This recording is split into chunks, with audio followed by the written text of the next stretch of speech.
Well, it's interesting, isn't it? We've got 10 teams in the Championship, just about a league, I would say. 6 teams in the Premiership. Can that really be called a league, or is it more of a round robin?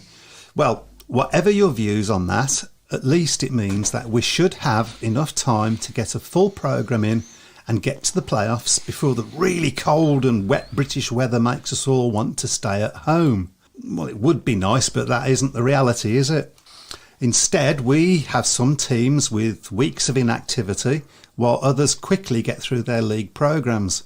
And now, coming into October, we still don't even know who the finalists are going to be in the top 2 leagues.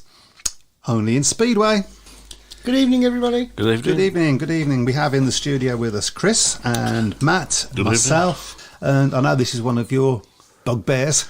Welcome to my world, Michael. Yeah. Welcome to my world. I've been saying this for the last 3 or 4 seasons. You have. It shouldn't be rocket science to get a full programme of fixtures in when there's not that many fixtures in the season to get in. Mm-hmm. I don't know. They do it every year. That's the thing. It's not as if it's a one-off thing. No. You can guarantee next year they'll do exactly the same thing. You'll have weeks and weeks and weeks of clubs having no matches, and then suddenly the promoters will all turn their calendar to September the 1st and think, "Oh, I've got some matches I've got to get in. And not only that, we've had weeks and weeks of dry weather. Yeah. Probably the driest. Well, we know it's the driest weather since 1976. 76. That was it. Yeah, and they had more matches to get in then as well. That's the thing. So. Yes, because there were more clubs about. Well, that's another thing. With 6 teams. The Premiership in particular, 6 teams. The Premiership might be slightly handicapped by the fact that they've got to conform to the deal with the TV. Because from what I gather. It's the TV's preference to have the playoffs later on because there's less things going on. But the Championship shouldn't have any excuses. For me, you should be looking to finish all the league matches by the end of August and then start September cracking with the playoffs. And you've got a chance then of getting them in then. But people don't want, because at the end of the day, you know full well when October comes, it's going to be getting colder, absolutely, wetter, not to start the draw in. People don't, especially with a lot of these clubs that have ageing fan bases as well. They don't want to be. You mean all of them? Most of them. certainly seems the way with the 1 or 2 clubs I know. But the people don't want to be out in that sort of condition. They want to be at home, staying in the warm. No, yeah, I absolutely agree. I don't understand. For me, that we should know the dates of the finals at the beginning of the season. Yeah, we should. It should be there. So some clubs run on a Monday, etc., etc. But you can put it down to a ballpark figure. It's got to be between this date and this date. The first leg and the second leg's got to be between this date and this date, and then they have to sort it out. And if there's still matches to be run after that, well, tough. They don't count towards the playoffs. And so it should be a cut-off date earlier than it currently is. Yeah. To say, right, this is when it should be sorted out by. If you haven't run your matches by then, well, you should have done. I don't have an issue with clubs running matches in October. That's up to them. But it shouldn't be matches to decide. Because the other thing that's worth thrown into the equation as well is the fact that with wet conditions, you get wet tracks, and it's sort of. Mm-hmm. I remember a couple of years ago when Wolves and Swindon raced each other in the playoffs, and it took about 3 or 4 attempts to get the first leg of the semi-final right. Yeah. And even eventually, when it was run on a wet night, but because they were running out of time to get it in, they had to run it, and it spoilt the meeting because it was on a wet track. It was a lottery of a meeting. And what should have been a really good meeting between 2 sides at the time that were in really good form was ruined because of the conditions. And then you get situations also. Thinking from the fans' point of view, you don't know who you're going to end up playing, but you could have a situation where Poole is playing Glasgow, for instance, just like we have this year. Oh yes. And then poor Poole fans, and I've never said that sentence before in my life, that go all the way up to Glasgow only for it to be rained off. I suppose it's always a chance at Glasgow that that's going to happen, but you take my point. It's not great, is it? Clearly Paul wanted to carry on with that meeting, didn't they? I mean, we watched the stream at home, and it was certainly Richard Lawson was very forthright, I think, in his opinion, from what we could see on the cameras, that he wanted the meeting to carry on. It was just I don't know. You think they'd learn the lesson, wouldn't you? I mean, to be fair, you're trying to do the promoters a favour as well, because it must be a headache for them trying to rearrange all these matches in, as much as it is having to pay money, and then you sit there waiting for the referee to walk round in his umbrella so he can say, "Yep, it's too wet, the meeting's off." Well, we'll come on to the playoffs and stuff, and we'll have a look at who we think's going to go in each of the different semi-finals and so on that are going, and obviously that'll be also be part of our Nigel Pearson League. Yeah. And of course, they'll probably be in the league in the list next week as well. Yes, things are going. Well, there is a chance, and I don't know whether you've seen the league table, but there's 1 point between first and second. Yeah, that's it's 2 points, isn't it? 2 points. Is it 2 points? Is it right? So, I mean, it's getting close. But talking about Nigel Pearson, there's even a chance that somebody could climb out of 17th. I think at the moment. There is a chance. I had noticed that. Yeah. That I would consider that a victory. Talking of Nigel Pearson, it's nice to see that he's been inducted into the Speedway Hall of Fame. Yeah, that was obviously done last night at Monmouth. So we've been given a couple of photos by Phil McGlinner which we'll put on at some point when Chris isn't so overworked. Okay. Talking of which, would you like to give a shout out to everybody that's on the show? Okay, so hello to Elliot, Jim, Andrew, Andy, Lawrence, Pete, Terry Hall, Jeff Daniels, Elliot, Rich Thomas, and UK Speedway Tavern podcast man. No, that's us. Oh, yeah, that's right. Yeah. And so Elliot Hunt says, "Hi Elliot, by the way, I know Elliot quite well. Wolves were superb, done by 29th of August at home. Bellevue and Ipswich good to early September. Kings Lynn and Sheffield quite far behind, struggle to complete them before the deadline." Now, Elliot, I believe, is a teacher. I hope he doesn't teach grammar because there's no punctuation in there, so I struggled a bit. He knows you. That's right.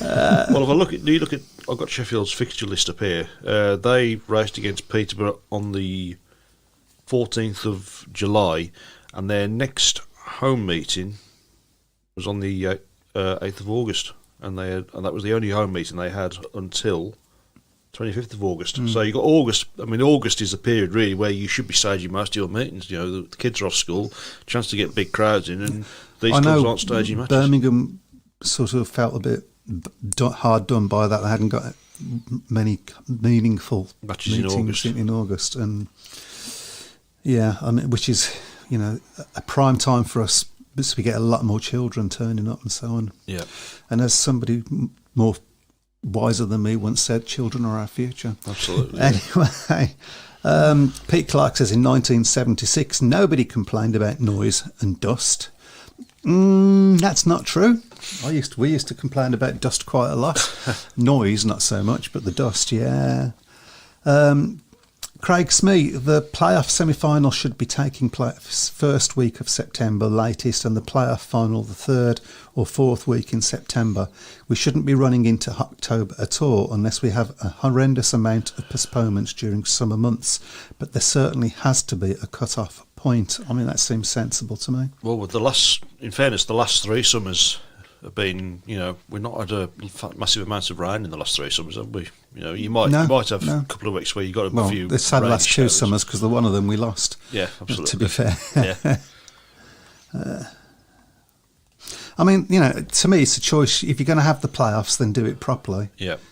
Or don't have the playoffs, and then it wouldn't matter so much.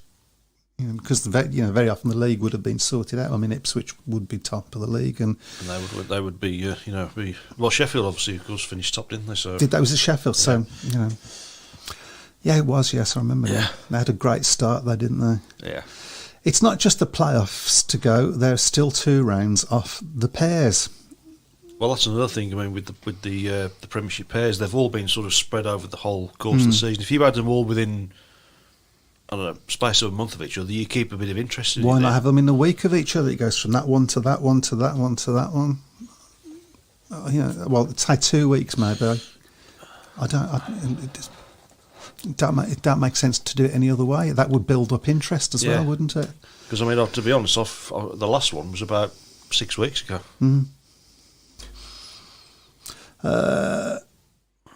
Craig Smith says the playoffs should be known at the start of the season. It would certainly allow people to plan to book time off work in the event their team is in the playoffs. I'd have loved to have gone down to Ipswich on Thursday, but couldn't book off work, and weather needs to play ball as well.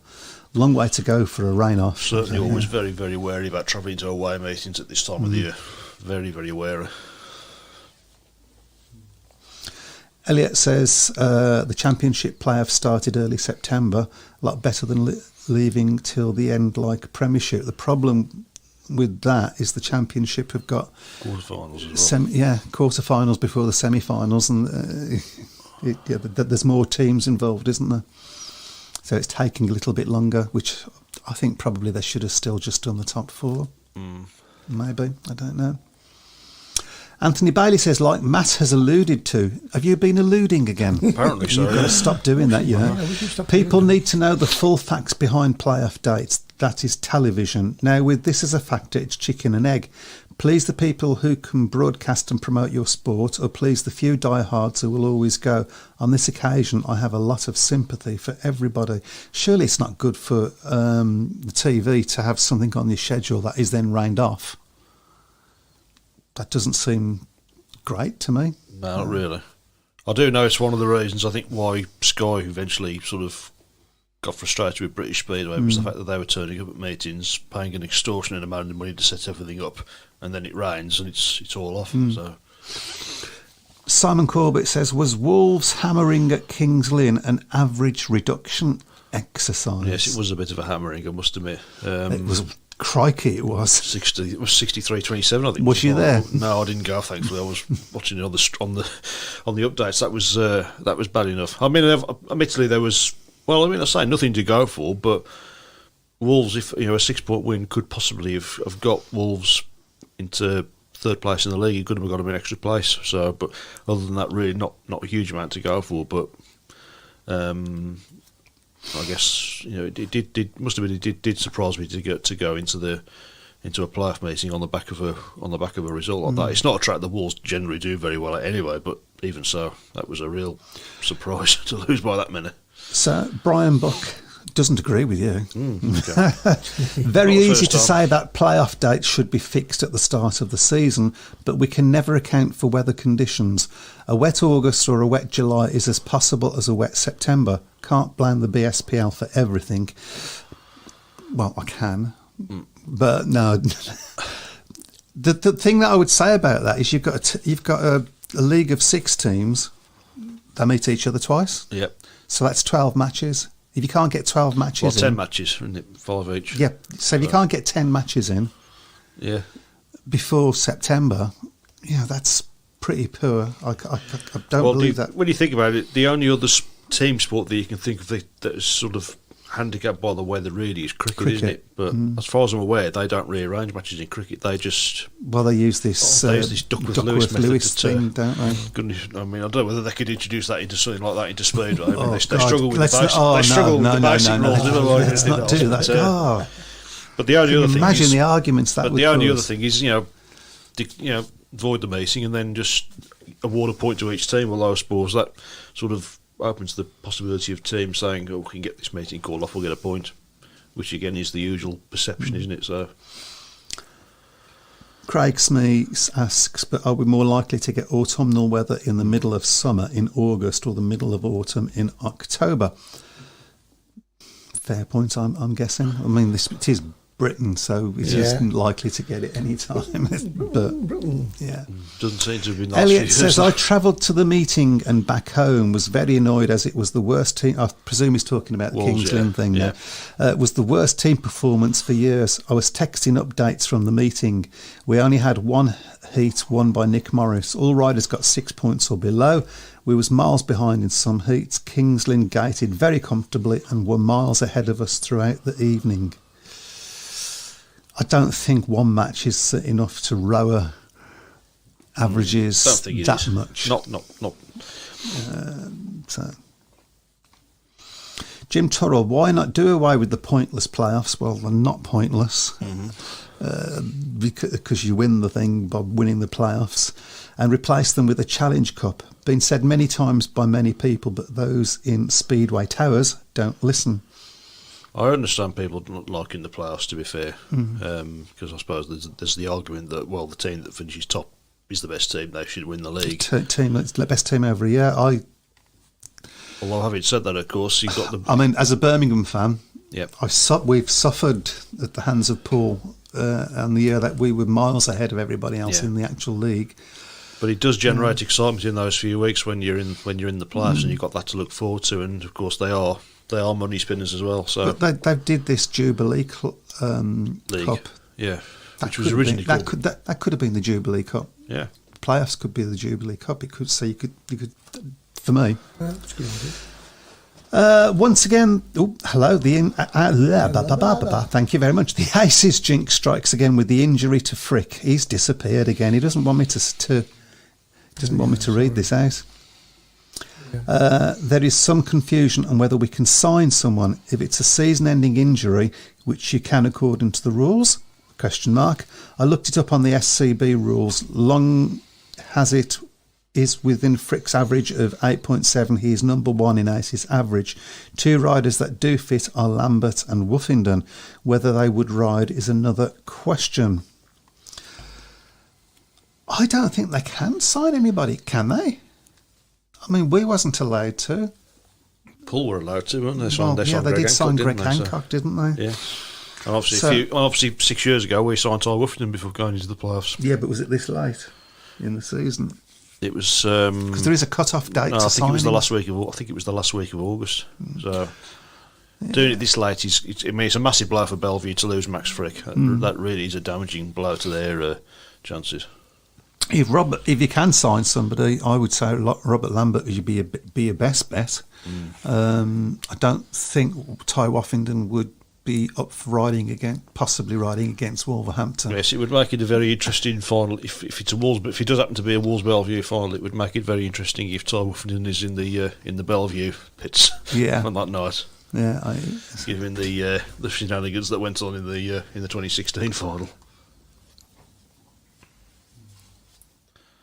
How is Matt getting a 6-point away win for Wolves at Kings Lynn? Maximum you get for away win is 4 points. I need to get rid of that 1970s calculator. Yes.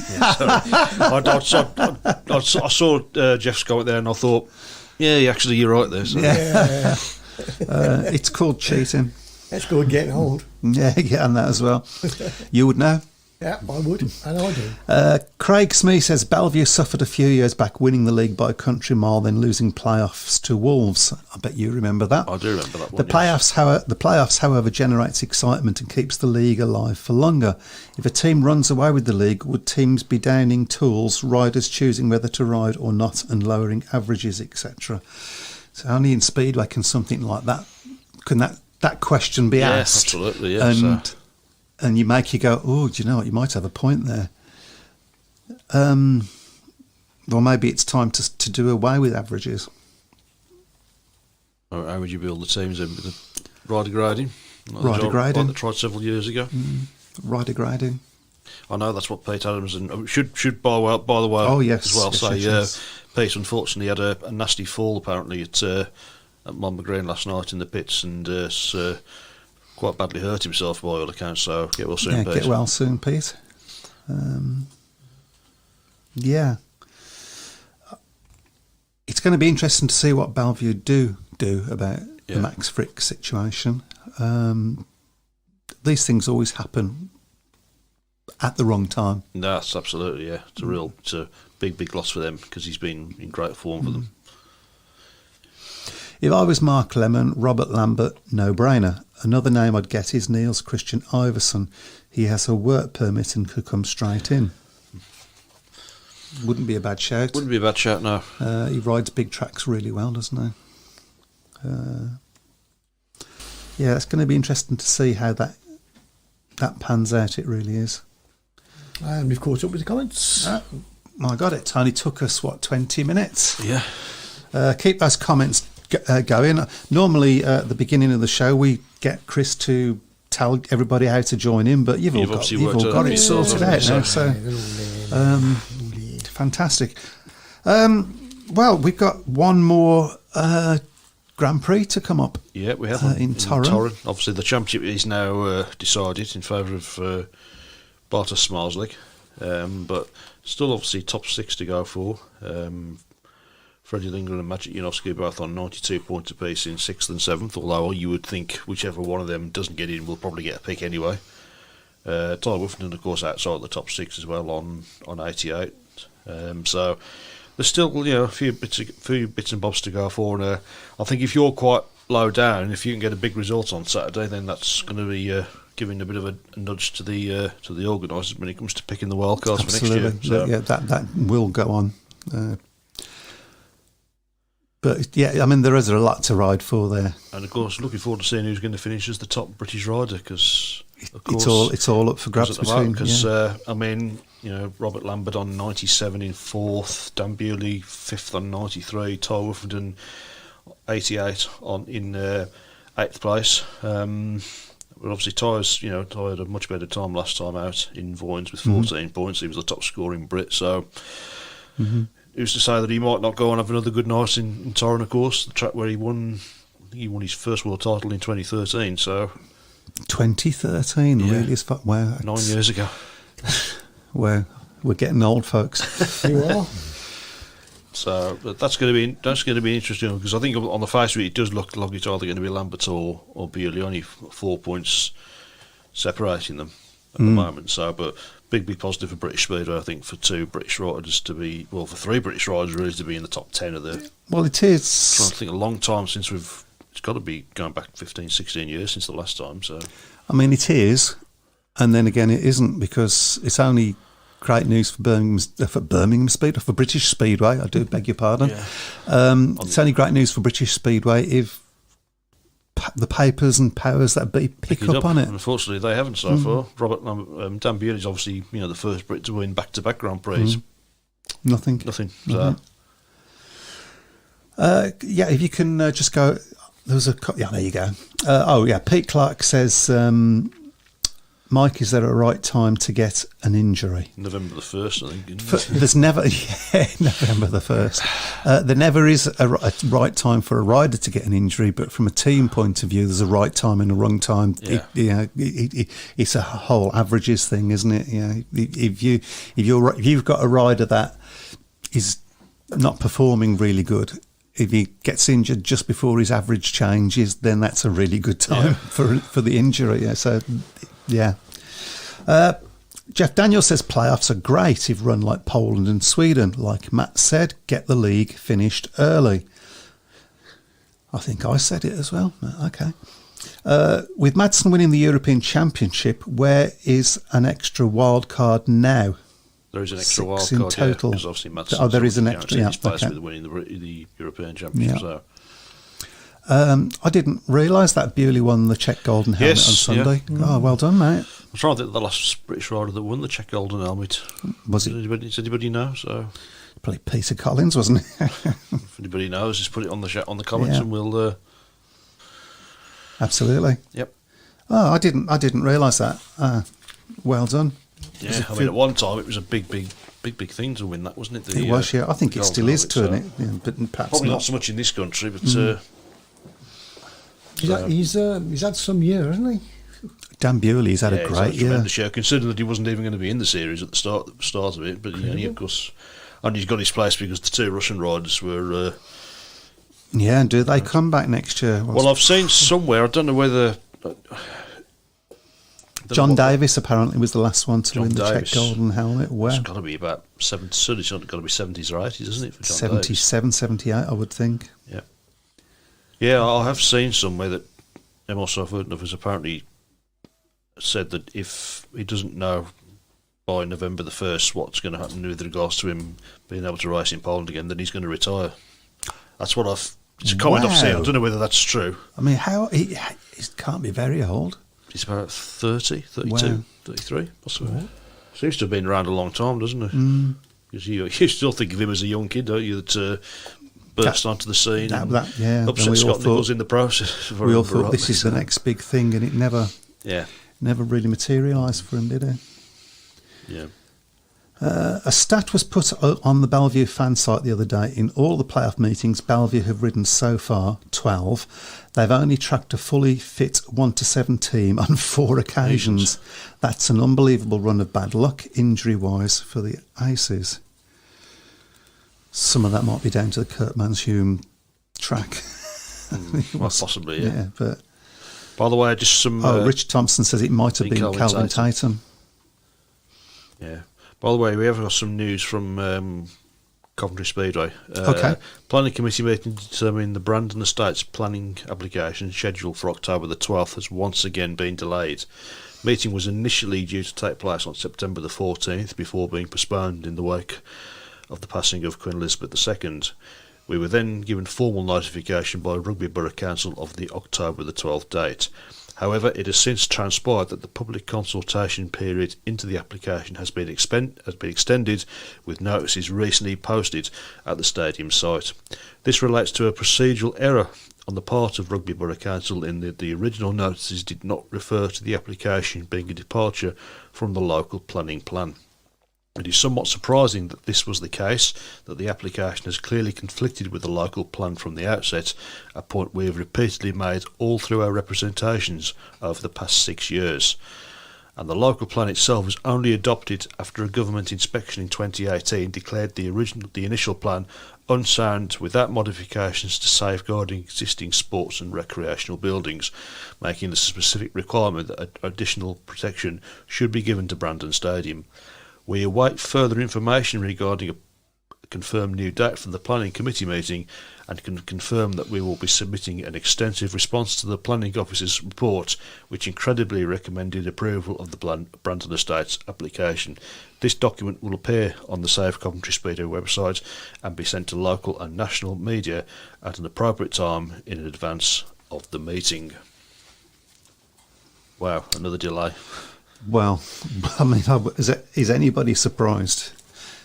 Obviously, we'll keep our... It feels like they're going to keep delaying it until they feel sure they're going to get the result that they want. There's a couple of questions on our YouTube channel. Yeah. I'll start with David Edwards. What do you think the Wolves need to do next season? Ooh, interesting one. Race. Well, obviously that would be a start. It would be a start. Let's just hope that's going to be the case. Would you sign Jakob Thorsell if he became available? No. Okay. I think he's gone backwards. Okay. Jakob Thorsell. He's not been particularly impressive, I don't think, in the Swedish league. I think a lot of it's going to depend on the rods that are available. It's a team that's sort of been together for quite a number of years now. Of course, Sam Masters is possibly going to be moving on in the Championship, with Edinburgh now looking very unlikely to run next year. Mm-hmm. He won't be coming to Birmingham then? No. Drew Kemp, I think, will definitely be a no-go. I think I've been bitterly disappointed with Drew Kemp this season. He's had a few... Well, I mean, Dave Edwards actually asked that question. Do you think that Wolves should keep Leon Flint and Drew Kemp? Leon Flint, definitely, because I think Leon's, certainly in the last few weeks of the season, has been superb, and he's really started to get to grips with Monmouth now. Drew Kemp's been a disappointment. I'm maybe a little bit surprised that the club didn't look to replace him earlier in the season, really, because that's been our Achilles heel most of the season. We've sort of been a little bit weak at reserve, but obviously Leon Flint's form has sort of been a big positive over the last few weeks. I get the feeling if one rider in the top 5 is probably going to go, it would probably be Nick Morris. That's just a hunch. I don't know anything. You have no concrete. inside information of, but that's just an inkling I get. But we'll see where that pans out over the next few weeks, because Wolves generally do tend to have a period where they sort of stick with the nucleus of a team for 5 or 6 years, and then maybe sort of break it apart and build another nucleus and carry on that for 5 years. So we'll see what happens. Okay. The stadium at Sheffield was not available during the long layoff due to the ground track being relayed, says Martin. Yeah, that was a big problem, really, was for Sheffield, wasn't it? They seemed to have loads and loads of matches that were not, they weren't able to stage. But they've still done in quite good time the ones since. Yeah. Simon Wigg in 1994, the Czech Golden Helmet. Scott Nichols won it as well. I never realised Scott had won it. Okay. 2005, Wig 94, Doncaster 89 and 90. So probably Scott Nichols then. Davis was the first Brit. Jeremy Doncaster won it twice, then Wig and Bewley. Good man. Sorted. Craig Smee, not surprised by that delay. However, this talking about Coventry now.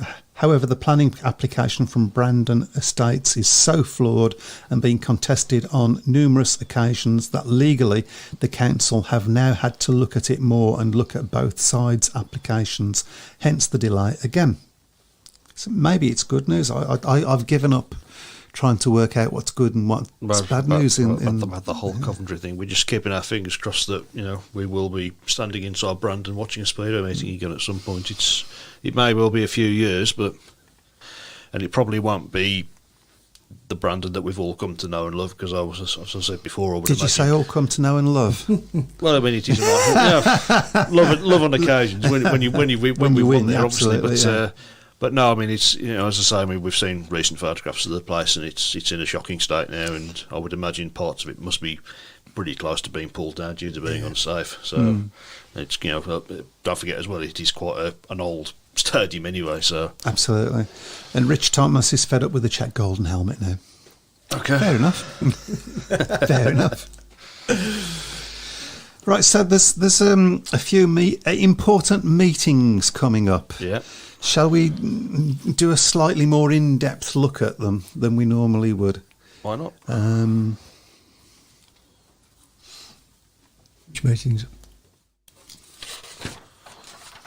So, what have we got first? Well, I'm just talking about the playoff meetings, not the whole. Okay. Well, of course, tomorrow night we've got the. This is going to be quite a lively one, I think. The has now become the first leg, Poole against Glasgow. Poole against Glasgow. Yeah. I think with a lot of things that have been said in the press, it's going to be a meeting that's definitely going to be one to watch, I think.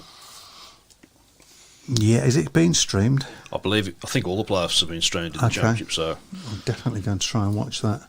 Yeah. I mean, Glasgow are up against it a little bit, to be fair, aren't they? Yeah. With the injuries. Yeah. Poole have sometimes looked a bit vulnerable at their own track this year as well. Yeah, they had a little bit of a sticky spell earlier in the season, didn't they? I think when both teams are at full strength, I think Glasgow are the stronger team, but they've obviously had issues in recent weeks with that. So possibly Poole, I would say, as favourites to. Yeah, I think. Yeah, I think. Well, they're certainly going to win at home anyway. So yeah. I mean, we'll do the actual scores when we do the prediction league. But that's obviously the first leg of the semi-final. So we already know who they'll be up against. Yeah, which will be Leicester. Mm-hmm. And Poole versus Leicester is probably the one for the neutrals that would want to see. I like Glasgow, as you know, but... Well, I think we both said, certainly of all the teams we've seen at Perry Bar this season, Glasgow were clearly the most impressive one of the lot, weren't they? They really did ride very well at Perry Bar that night. Yeah, yeah. I couldn't pick a team between Poole and Leicester. I've no idea how that's going to go. I think it's going to be a home track advantage on both. So it could be one of those that swing violently from one to the other. Yeah. And it might be an advantage to have the second leg in that one. Quite possibly, yeah. Might possibly. So the next one is the first leg of the semi-final in the Premiership on Thursday. That's Ipswich against Bellevue. You see, this really depends on the Max Frick situation. I mean, in a way, Bellevue would be a bit silly to sign somebody, particularly for that match. Absolutely, yeah. Because they can bring somebody in that they know goes well round Ipswich, couldn't they? Well, let's have a look at their results, how Bellevue have done at Ipswich this season. Yeah, they've actually been beaten both times. They lost the first match 47-43 and the second one 50-40. So they've been wins for Ipswich, but they've not been comprehensive wins. They've certainly been by results that if they were in the first leg of the meeting would be achievable to pull back at the NSS. Yeah. You see, we was all talking about Bellevue being untouchable, a couple of weeks back. Yeah, and then things have suddenly changed, haven't they? They've changed. So, I actually fancy Ipswich to possibly come out on top on that. But it is hard. A lot depends on guests or signings, and you're thinking very hard about this, aren't you? Yeah, I think Ipswich. But again, wouldn't be surprised if it's 6-8 points, something like that. Which I think Bellevue would take, because I think whatever people say about Bellevue, I think they do now have a big home track advantage. I think yes, they've got they've had some really big scores against teams at the National Speedway Stadium. Yeah, because they know how to set their machines up for that track. Any more? Well, on the Saturday, of course, we've got the second leg of that other championship playoff semi-final. That's at Glasgow, weather permitting, of course. So Glasgow was 6 points up in front, weren't they? Yeah, at the time.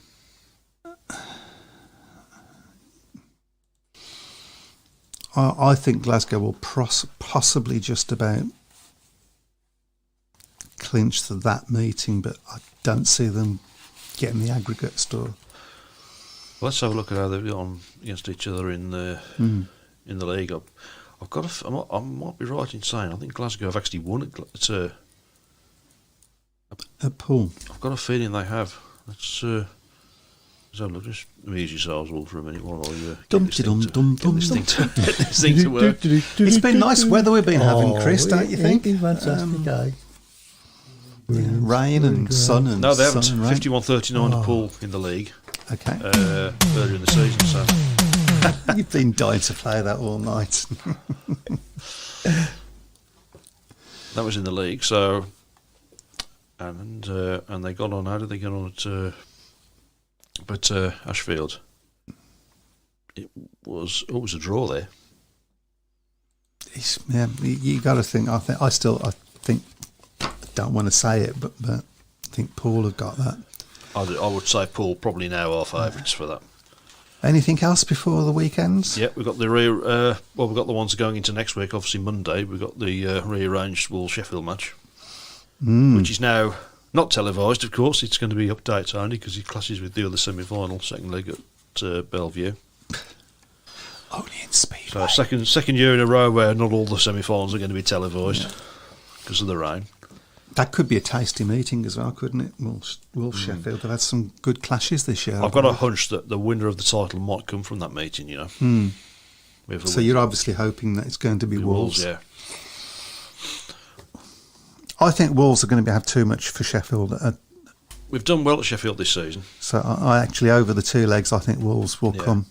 Sheffield, of course, have already been to Monmouth and won earlier in the season. It could actually be one of those meetings where they win at yours and you win at theirs. That's happened before. It's not inconceivable, no. We had that, I think, at Birmingham in one of the Young Shield matches in 2007. Yeah. Can't remember who it was against, but we beat them at theirs and they beat us at ours. And Mildenhall, was it? I think it was, actually. I think it was Mildenhall, yeah. And of course, you've got the other semi-final on the same night, Bellevue against Ipswich. So, hopefully, this time next week we will know who we'll certainly know who one of the teams in the final is. Yeah, absolutely. Yeah, that would be nice to know. Yeah. Right. Well, there's not a lot. There's a few things on there. Shall we just catch up on the shout box? Hang on. Hang on a second, because my screen has just decided. Oh, is it frozen? It's frozen. Goodness me. There we go. Okay. That's fine from there anyway. Premiership pairs on 24th and 27th of October, says Pete Good luck, Clark. Rich Thomas, just out of interest, in 1981, Swindon rode 57 matches, hosted, and then they disappeared, hosted 2 individual meetings and 1 pairs. Imagine that now. Yeah, but also they had their own riders for one team and all of that, which made it. I think at the moment Swindon would take having 10 matches, wouldn't they, just to get the place running again. As a Tigers fan, I think our injuries will come back to haunt us, and also some of the riders not been racing for 7 weeks at home and only 1 away meeting in August. Wolves can say the same to an extent, can't they? We haven't ridden at home since Bank Holiday Monday. Right. So it's... But Simon Corbett says the Sheffield reserves, especially Connor Mountain, is riding well. But that's going to be interesting. I think that it could be one between Mountain and Leon Flint. Quite possibly. Somebody also mentioned that I think next year is going to be one big league, North and South. I think it was Simon. Yeah, that's been suggested in the past. And that we didn't. He thought that we didn't agree with that. My big worry is, where do the riders come from? I don't think there's enough riders to do it at the moment, unfortunately. Yeah. Unless you promote a lot of riders up from the National League who are going to be basically carried at the bottom of the fodder. team. Yeah. Okay, so I think I get the impression there's not really a lot of enthusiasm to do a restructure at the moment, although I think possibly they should be looking towards maybe having a bit of a restructure. My understanding is that there's going to be a bit of lowering of the averages. Yeah, the team building averages. Certainly in the Championship, anyway. I don't agree with it, but my views on that are well known. 42.5 is what it should be. Yeah, that's it. And speaking of Simon Corbett, yes, let's have a look at the. It's getting very interesting in the league. First of all, the important one is that the guy in 17th place could overtake 16th next week. That's probably because the guy at 16th hasn't done it for a few weeks. He's still taking him age to catch up with him. I tell you what, I had a good week last week. You did, yeah. I had a really good week last week. But Ben Clifton had a fairly good week, slightly better than Simon Corbett, which means there are now 2 points in it at the top. Yeah. Andrew Gaughan's only 3 points further behind. So. Yeah, not a lot in it. Well, he got a result right, didn't he? Completely right, which has pumped him up a little bit. Wouldn't Simon be gutted if he loses it on the last weekend? You sound like you want that to happen. Where it just makes it exciting, doesn't it? You know what I mean? oh dear. We're just going to shove that up from Craigsmere. The only way one big league would work is if the Polish restrictions are lifted, and some of the riders from Poland and Swedish leagues are persuaded to come back to the UK. I think there's, It's a nice idea, but it's whether the pay would be enough to entice them back, unfortunately, I think. And could we get through that many matches? Yeah. Struggling to get through 10 matches, don't they, in the season? Right. Anyway, let's go. So let's go through the actual, all the fixtures. Join in. Even if you've never joined in before, you've still got a good chance of beating me. Yeah. So I believe, is it my turn this week? Yep. Okie dokie. So what's the first Poole match? against Glasgow. Poole against Glasgow. So I've already said I think Poole's going to win. But I'm going to say Poole by 12 points. I've gone Poole by 10. I'll go Poole by 14. Wow, that's a big win. Okay. You can come back from that, to be fair. Okay, the next one is the first leg of the other semi-final in the Premiership. That's Ipswich. No, sorry, that's the League Cup. The League Cup final, of course, first leg. Sheffield against Kings Lynn on Thursday. Sheff versus Kings Lynn. Okay. Up to you, Maestro. Go on then. Oh, me. Yes. Right. Sheffield by 12. I'll go Sheffield by 10. Well, given the way Kings Lynn beat Wolverhampton, yes, Sheffield by 8. Okay. Next up is the first leg of the Premiership Playoff semi-final. Ipswich against Bellevue. I'll go Bellevue by 6. That was quick. Sorry. Well. Bellevue by 6. Ipswich by 6. Ipswich by 8 also. Okay. Now into How the mighty have fallen. and now into the National League, we've got Armadale against Bellevue Colts. Armadale versus Bellevue. That's up to you. Bellevue by 12. It was up to you, actually. I'll go Bellevue by 6. I'm going to say Bellevue by 14. Okay. Next up on Saturday at 3 o'clock, it's Glasgow against Poole in the rearranged, what was the first leg has now become the second leg. Uh, I think the weather's going to win this one. It's up to you. Yeah, because you've missed a go. Is it Glasgow versus Poole? That's Yes. the one. Okay, I'll go Glasgow by 4. I'll go Glasgow by 2. I'll go Glasgow by 4 as well, which will put Poole in the final. Yep. Okay. Next up is the National Development League, Leicester against Berwick. I think that's top of the table clash, actually. So. Leicester versus Berwick. That's up to me then, isn't Yeah. it? Leicester by 16. Leicester by 10. I'll say. I'll go Leicester by 12. Okay. Wolves against Sheffield is next on Monday. Wolves against Sheffield.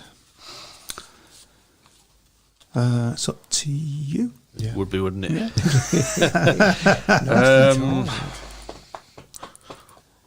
Wolves by 6 also. I'll go Sheffield by 39. Sheffield by 6. Sheffield by 39. Who is this guy? Draw. Okay. You'll get one of those ones. You never know. Yeah, I certainly wouldn't be happy with that, I must admit. On the same night is the semi-final second leg of the other match. That's Bellevue against Ipswich. It's up to me, isn't it? I'll T-shirt. go Bellevue by 4. I'm going to say Bellevue by 8, which would put them in the final. I'll me. say Bellevue by 10, which I think would put them in as well, just because I said Ipswich by 8 in the first league. Yeah. Okay, and last Next one up. is Plymouth against Armadale in the NDL. Up to Mike. It's up to me, yeah. Plymouth by 12. Plymouth by 20 also. I'll go Plymouth by 14. Okay. Yeah. There we go. That Well, that's completes this week. completed this week. Simon Pearson. Oh, Simon Pearson. Well, who is Simon Pearson? Is there No somebody idea. called Simon Pearson? No I I'm sorry, Nigel. One week, somebody on the shout box is going to pop up. And go, I'll have to "Oh, say- Simon Pearson." I feel like I'm being bad to a deity. I'll have to say 3 waffies. Yeah. You know.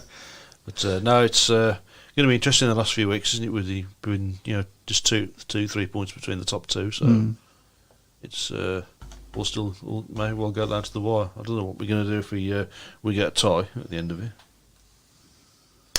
I think the sophisticated coin comes into play, doesn't it? You could be a speeder for Rasa with an idea like that. So. This is an interesting comment by Fred Graham. If they water down the championship averages again, will the paying public get reduced admission fee? Don't think so. I know a large number of people who would not pay current admission prices for a league which is closer to NDL level. I don't think it would be close to NDL level. No, I think it's far too close to Premiership level, Yeah. in my opinion. Because I mean, how many riders in riding both leagues all the time. So that just evens it all out. So, well, of course, we have the fixed nights now in the top league, which aren't universally popular. So, yeah, I mean, so I understand where you're coming from, Fred, but I don't think I necessarily agree that it would be nearer to the NDL. I think a championship side would thrash an NDL side. Well, I suppose a lot of the interesting things as well is whether we're going to carry on with the 6 teams in the Premiership next season, or whether they're going to. Thank God you've got 6 teams. Well, that's is the first thing to say. Obviously, of course, have managed to get a stay of execution at the showground. I know there's been a lot of talk about Glasgow moving up, because although I think Glasgow have got the finances, I think there'd be a reluctance to move up. Although, of course, if we lose Edinburgh, then that changes. Their nearest team then would be in the Championship. It would be we've obviously lost Newcastle as well, haven't we? So it'd be Redcar, wouldn't it? Yeah. So it's still a bit close. Although in the Premiership it would be Bellevue. So yeah, I mean there is the possibility of Workington coming back in the near future as well, isn't there? I think are Workington going to be in the NDL initially, though? I don't know, because it is it's a very basic setup they've got there. It's a lovely setup, I must admit. I've seen photographs of it, and it's right on the Cumbrian coast as well. It's a really, really nice. I've seen some pictures of the track, so actually. It looks really good. It looks really, really good. So there is some good things in Speedway. Obviously, Workington, looking good for being back at some point. Of course, Oxford's return might not have been successful on the track, but they've had very, very good crowds at Cowley this season. I think that's certainly worked, and that'll certainly give a lot of hope to Coventry. We should say well done to Jordan Jenkins, of course. Absolutely, won the NDL championship. No, Jeff's right there. Berwick would be the closest one to Glasgow. So that's Glasgow could definitely afford to move up, but seem to enjoy being a big fish in a smaller pond. I'm not sure that they wouldn't be a big fish in the small big pond. If you get my drift. Yeah. There are whispers about another planning application at Swindon, but no way it'll be next year, if ever. The Swindon situation really is concerning.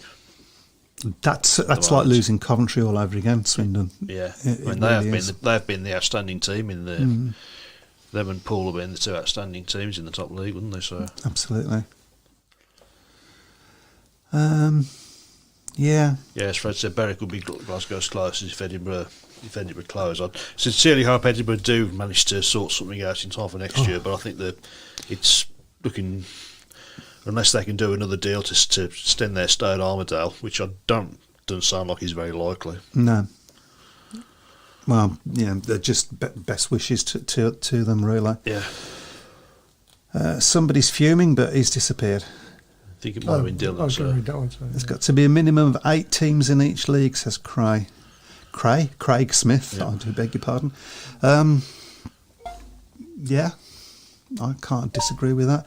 Bloody fuming, says Spuddy, with NRC. Was oohing and ahhing between Jenkins and Royner and ended up going for the one that didn't ride. Yeah.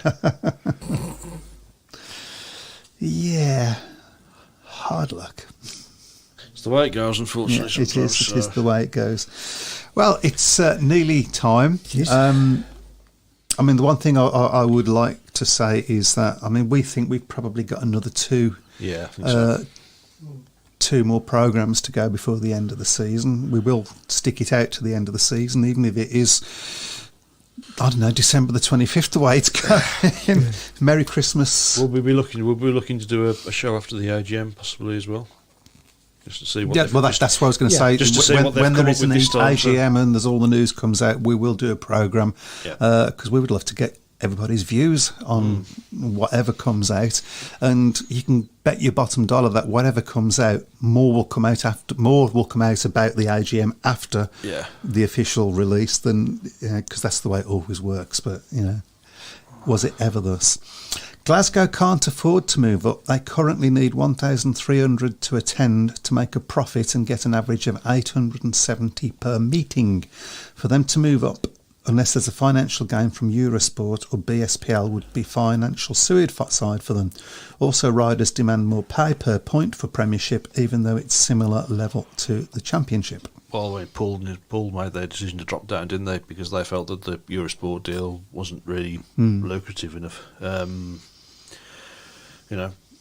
Again, I don't think Speedway realised how lucky it was when it had the Sky TV deal, and that was putting in big amounts of money into the sport back in the end of the 90s, and didn't take advantage of it, unfortunately. No, they took too much of it, or they took too much of advantage for their own pockets. Yeah. I don't, or for the pockets of the riders started paying. I don't know, but there was no plan. No, essentially. Rich Thomas has asked us to do one a month through the winter to keep us all in touch. Well, we may do one if there's a sort of special occasion. Yeah, we've done that before, and we will just keep your eye on the website, and we will, and on the Facebook pages and everything, and if we do one, we will let you know. But we will be back next week, of course, definitely. So. Yeah, absolutely. But we've got at least 2 more programmes, we think. Yeah. So, right, oh gosh, the music started. Yep, that's his way of saying go away. Go away now, I want to go to bed. Take care, everybody. A Christmas special, says Pete Clark. Who knows? We'll see you all next week anyway. You take care, everybody, and good luck to everybody in the playoffs. Bye-bye. Good night. Good night. Welcome to the Speedway Tavern.